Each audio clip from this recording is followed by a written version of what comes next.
selam taliplarımıza, çoklarımıza, azizlerimize özler vecceliyem, tev'iyeliyem beni düşsünler ilme. Yani ilme düşsünler, ilimde zühün bina şahsiye, bina müstakbel, tevfik min Rabbil alemin bina bu ilim olmasa yetişemezse bir şey yani. Hatta beled durur. Yani cemiye zar rukuyul buldan an tarik العلم. Bir misal biz şeriat vakti zamanında imkin yabana bir kumbele vurdular. Nava vurdular. Ma şey mede mahd iladiler yabanı. Yaban'a ihtimal iladi. İlk ihtimalı katıdı. İhtimal iladi terbiye ve talim ve sıhha. Sahih. Yani bak yaban ardadı. Bizler hatta üzerine kevkep seyirler artık. Devlet silahıyla.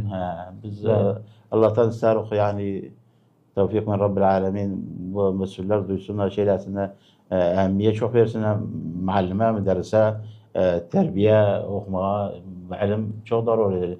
Yani bak buldan ecnebiye harici din İslami Sahih.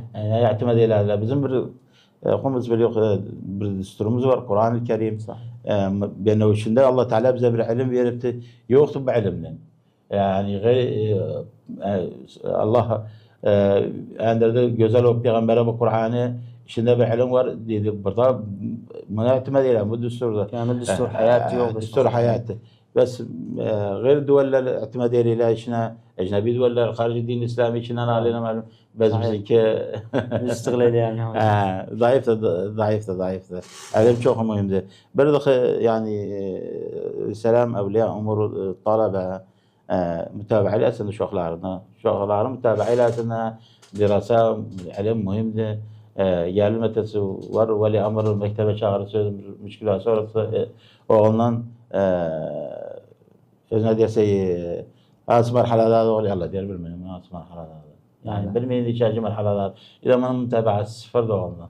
Yani nice veli amr mütabaa ile ma kime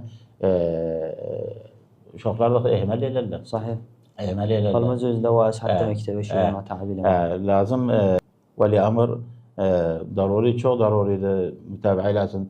Şu ana mektepte müstevى ilmisin, tasarrufatın, sülükünü, bunları mütabaa lazım. İkinci hatta yazda görsün şokların kiminle oğunu, kiminle oğunmayı yani azdıkası damırar, hayatı müstakbel damırar.